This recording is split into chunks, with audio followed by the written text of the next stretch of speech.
have you ever seen her do an interview where she thanked an interview subject when she's supposed to be objective and thanked him for the work you've done for, quote unquote, our people? No, I really didn't pay attention. Okay. The interview was nearly a half an hour of airtime, including commercials. And it was so friendly to Minister Farrakhan that the Millions More movement posted the interview on their website. Did you have anything to do with that? No. But they were made aware of the interview from whom? Louis Farrakhan? No, everywhere that the Minister Farrakhan speaks, they have the final call goes along, and they have their reporters that, again, tape every speaking engagement, and then they advertise either in the final call or you can get the tape from the final call administration building. Okay. Fanchon was aware of your role in the Nation of Islam, or your membership in the organization. She knew I was a member of the Nation of Islam, yes. Okay. Now, you were honored by the NAACP one year as well, weren't you? I co-chaired the Freedom Institute, Freedom Weekend, a couple of years. Yes, ma'am. But they didn't honor me. I got an award from Fannie Lou Hamer one year. And what's Fannie Lou Hamer? Fannie Lou Hamer is a political action committee that Reverend Anthony and others run. Reverend Wendell Anthony. Yes, ma'am.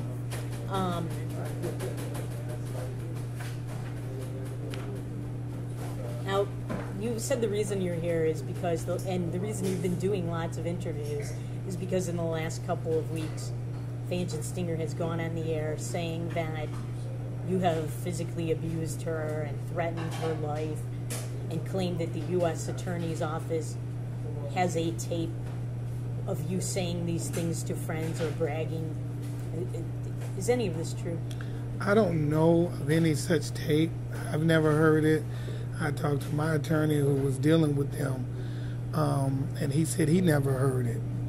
But I think it's a far cry from, if they do have a tape of, again, and I've talked to people that have dealt with women abused women, and again, and as I said this on Fox too, I mean, normally, to my understanding, that if someone is abused, either they'll have someone would see it, you know, because Fanchon was on the news every day. I mean, that's the irony of all of it. You have to show your face. Yes, and so I don't think at any point in time someone says, "Wow, I mean, where was the abuse?" If it was that, you know, if it was that monumental, was it a black eye?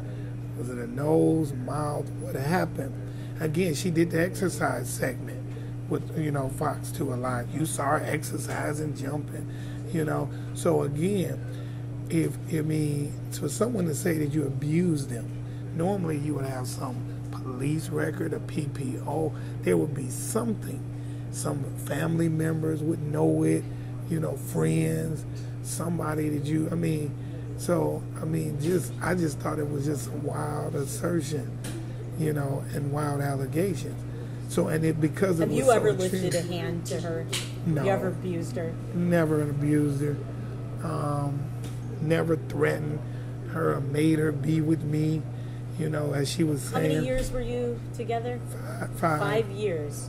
And never in one of those 5 years did she ever call the police on you? Never had a PPO. I think when she was getting a divorce from her husband, and he was would run her down, run me down, or he was calling all the time. She even said she went to Kim Worthy's office to get a PPO. The Wayne County prosecutor. Yes, to get a PPO. She never got a PPO against me. So you were together while she was still married to Mr. Camilleri. Yes.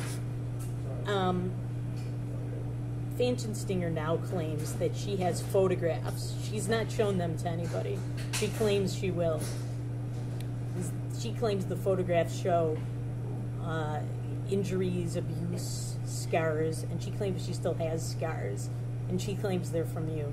Is there any possibility there could be any pictures that show any kind of physical attacks from you? I haven't seen Fanchon in a year and a half or talked to her. Well, I saw her in August at the fish market downtown. But in terms of talking or interacting with her, it's been over a year and a half. Is she lying? Yes. It would be just weird. I just couldn't understand how after all that time and then again, we were together for 5 years, so you're talking about 6.5 years. I don't know what scar or what she would be talking about that would still be visible, that she can say, oh, look, Rayford did this.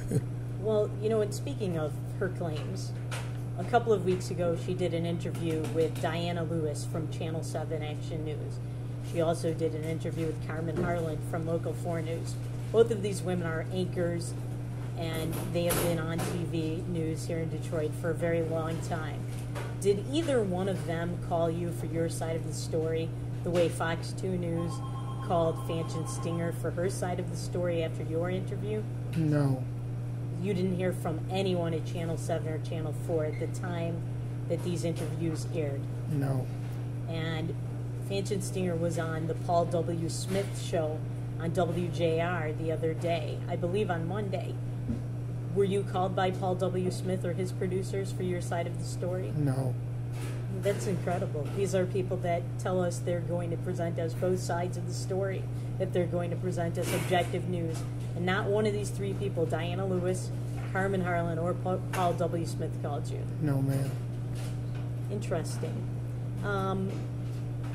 You conducted a 90-minute interview with Huel Perkins. Did he ask you anything about the Louis Farrakhan interview that Fanchon Stinger did? No. Did he ask you about Fanchon Stinger's contributions to the Bush-Cheney campaign? No, ma'am. Do you know that before Fanchon was an anchor, there was another anchor at Fox 2, Rich Fisher, and he gave a contribution, a pretty sizable one, to then Senator Spencer Abraham's campaign.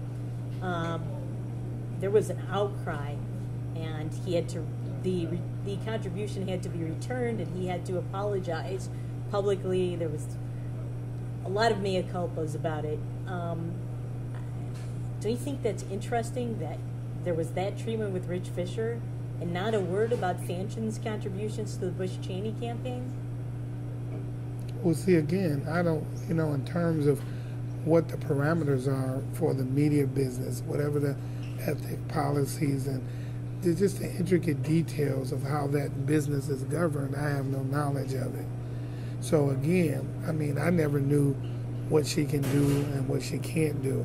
I didn't know about Rich Fisher or anything that happened with him. Mm-hmm. And so, but I do know that Fanchon would tell me often that Fox 2 would call her and in for a meeting, human resources, and they would ask her, well, what about this and what about that? And she said she would talk to them, and she discussed it, and they moved on. What kind of things would they ask her about? I don't remember her telling me about any political contribution. I know they were asking her. She told me about the Ferrari. I had a Ferrari in her name. And then she told me they called her and asked her about a Rolls Royce being in her name. And when was this? This was 2006. So they've known about this for a long time before they ever reported it on the news. Yes. They knew that Fanchon Stinger put exotic cars that are very expensive, that were owned by you, in her name. Yes. And what did she tell you she told them? Did she admit to them that these were your cars? I don't know. She told me that she told them that these was her cars, and that if it was a problem, she would get them out of her name. And did she ever do that? No. And she's claiming that she paid for these cars, that you never gave her any money. Is that correct? No. I paid for both cars. And she claims that you never made a payment. Do you have documentation of that? I know you didn't bring it with you. Yeah, I don't have. But I'm sure with the records, they can show that I had monies going in her account.